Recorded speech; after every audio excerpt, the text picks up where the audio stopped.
So I'm now going to begin addressing the question of Qorbanot in Yemot HaMashiach and fundamental to even understanding the topic, because people talk about it, it's not going to be Qorbanot in Yemot HaMashiach. And I'm like, well, the Torah is Le'olam Olam Me'olamim, right? I'm going to read to you הלכות יסודי התורה, פרק ט' הלכה א', דבר ברור ומפורש בתורה, שהיא מצווה עומדת לעולם ולעולמי עולמים. Right here in Harambam. But does anybody disagree with this? Does anybody think that the Torah can be changed? Meaning, when I say that the Torah can be changed, I mean the following. Does anybody believe that the laws received from Moshe Rabbeinu as the Oraita laws, that those laws can be changed? The answer is yes, the Christians. Nobody disagrees with this yesod. This is like one of the most important yesodot in the entire Torah. Davar barur umforash b'Torah. Right? Can't be more clear than that.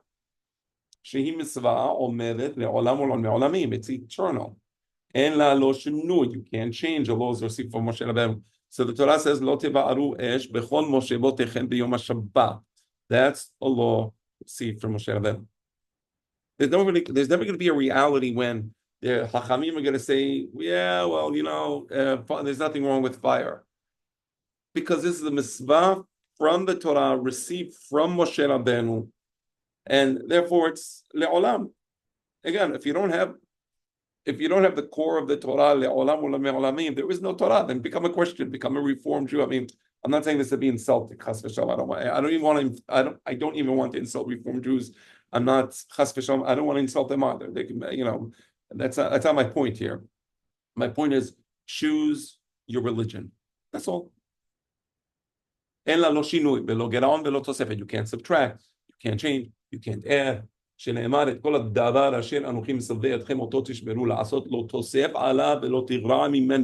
Again, you can't be more clear than this. The mitzvot, again, I'm going to say it again. The mitzvot received from Moshe Rabbeinu as the Oraita laws, meaning those laws that Moshe Rabbeinu received either in Har Sinai or in Ohel Moed, where it says, "Vaydaber Adonai el Moshe lemor," those laws can never be changed, added to, subtracted from. They're eternal. More clear than that, you can't have.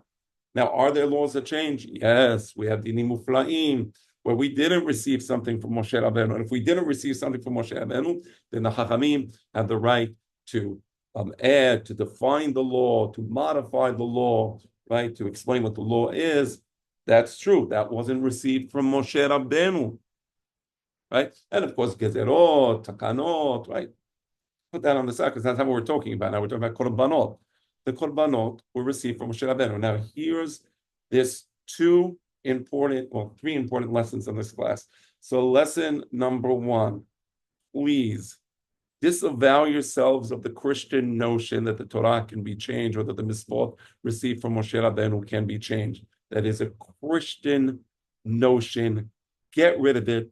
If you want to join Kol Yisrael, Yesh Lahem Chelek Le'olam Haba, you want to be among Yisrael, Sheyesh Lahem Chelek Le'olam Haba, disavow yourself of that notion.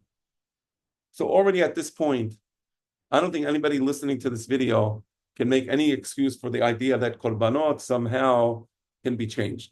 And now I want to be medayek, because it could be sometime with the Hachamim, I'm sure, listening to this video, and I want to address. What about the laws of the Mishkan? For example, and then Moshe Rabbeinu is instructed to collect terumah from the Jewish people. That law is over, right? So I thought we said the laws of the received from Moshe Rabbeinu can't be changed. There's many laws received from Moshe Rabbeinu, right? The construction of the Mishkan, right? The Shemona Yemeh HaMiluim, right? So Harambam explains in Sefer HaMisvot that it is correct. There were laws received from Moshe Rabbeinu that were le'sha'atan, and there were laws that the Oraita laws, which are le'olam olam me'olamim. When we talk about the misvot, the Oraita, the Tariyag misvot, we're talking about those laws that are le'olam olam me'olamim. But it's correct that some laws were leshartan. So again, the building of the Mishkan, right? The preparation, the Shemonat Yemei Hamiluim, that are described in Parashat Tzav and in Parashat Shemini, right? Those laws are indeed laws from Moshe Rabbeinu, but they're not Le'olam Olam. So you see the distinction, there's a very simple distinction, meaning this that we have a Torah that is eternal doesn't negate the fact that there were some things that Moshe Rabbeinu told the Jewish people, which came from God, which were necessary laws related to their existence in the Midbar, and that existence in the Midbar was a temporary existence, and therefore there are some laws that were temporary laws relative to the temporary existence of the Jewish people in the Midbar. Not a very difficult idea to understand. So that's a second lesson for today. Again, I'm building this lesson so that you can understand the way this works, right? And why I was so adamant and outraged whenever I hear people saying that rabbis are saying this, korbanot. I mean, first of all, I think it's arrogant. I mean, why? Because somebody decided there's not going to be korbanot. I mean, that overrides what Hashem said. It's not. I'm sorry, that's not serious. That's not serious, but it doesn't matter. The point is, there are mitzvot that Moshe Rabbeinu received l'sha'atan, right, based on the specific temporary situation of the Jewish people in the desert, and there are mitzvot le'olam olamim. Those mitzvot are eternal, and the terag mitzvot, that's a terag mitzvot. The terag mitzvot doesn't include the temporary mitzvot; it includes the eternal mitzvot, and we know that the korbanot were the eternal mitzvot. I mean, there are so many. If we excluded korbanot from the terag mitzvot, we'd have, I don't know, we instead of 613 mitzvot, maybe we would have 400. I don't even know. It would be impossible to ever reach that. Okay. Not to mention, it says over and over again, chok olam, chok olam, chok olam ledorotechem. Okay. So we know the mitzvot are eternal. There's no machloket on that. Meaning nobody in Shalshelet Kabbalah ever said, hold on, this that we have Korban Olah is in the desert, but Korban Olah, once we entered Eretz Yisrael, there was the book Korban Olah. Nobody even says that. That's like a ludicrous position. But I want to get to lesson number 3, and this is an important lesson. Lesson number 3. Ilchot Maaseh HaKorbanot Perek Vav. I want you to hear the way Hanambam describes this Misvat Aseh. I'm reading it to you. Perek Vav Alcha Aleph. Misvat Aseh La'asot HaOlah. It's a Misvat Aseh to perform the ritual of the Korban Olah. Kemishpatah HaKatuv B'Torah. Look what Hanambam says. The mitzvah of bringing the Korban Olah is as it is described in the Torah. The Torah, Sefer Vayikra, Parashat Vayikra, at the beginning of Parashat Vayikra, it has great detail about how the Korban Olah was brought. And that's the Misvat Aseh. That is the Misvat Aseh. So somebody's going to say, no, Le'atid Lavo, we're not going to bring the Korban Olah because, so somebody wanted to say respectfully that you can use dinim muflaim to undo the dinim deoraita from Moshe Rabbeinu. That's incorrect.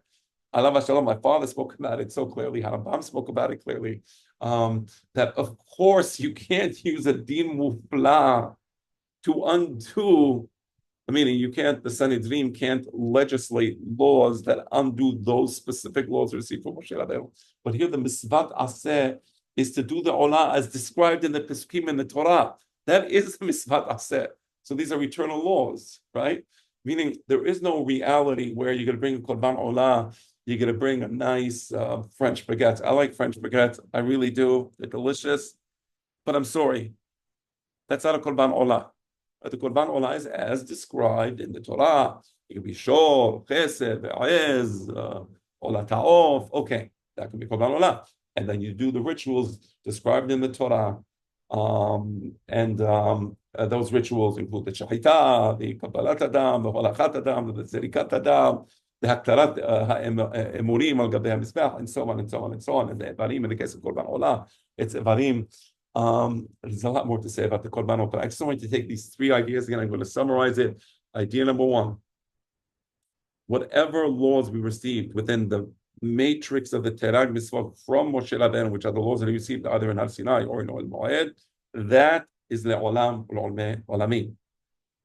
Second thing, it is correct that not everything Moshe Rabbeinu received was one of the Terag Mitzvot.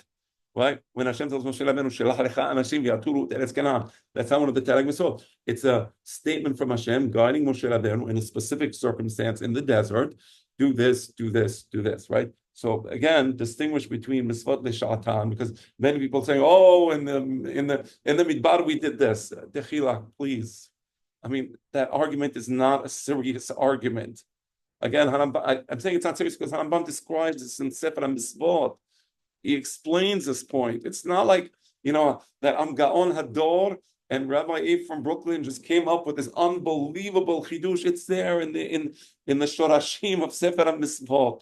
So people are saying, in the days of the desert, we did this with the Korban, the Korban. It was filled with, it was copper Korban filled with soil. But later on we changed it. It's not a serious argument. I'm sorry, Mechila. I'm not trying to be hurtful to people. I'm not trying to be disrespectful, but just enough. That's it. If somebody said, let's say a Chacham that we love said something that was just incorrect, we don't have to keep humiliating the Chacham by repeating the incorrect statement to the Chacham and trying to do mental gymnastics to justify it. So yes, I know there were some wonderful, wonderful, wonderful people that said the Mizbeach in the Midbar was Adama, and it was made out of the Mizbeach, the Machtot of the people from Adat Korach. And here, now, when David HaMelech built the Beit HaMikdash, it was different. Please, just enough. That's not serious. Okay, so the second point is, there's mitzvot le'sha'atan, and there's mitzvot le'atid, that are le'olam or le'olamim. And those are the Tiarek mitzvot. And number 3, and this is a great diuk again, he says the mitzvat aseh is kemishpatah hakatuv b'Torah, meaning these laws described in the Torah, that is the eternal law of the Korban Olah. And there's an obligation to bring the Korban Olah and perform this particular ritual.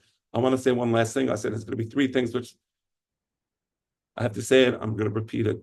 People are clueless. If you think we don't need Korban Olah today, if you think we don't need Korban Shilamim, Korban Hatat, Korban Asham, Mechila, clueless. Again, I don't want to be hurtful, but I can't beat around the bush. I literally mean clueless. Okay, you're so clueless if in order to say that we need to bring Korbanot today, that you have no idea what you are, who you are, and where you are. I'm just going to put it like that, put it bluntly.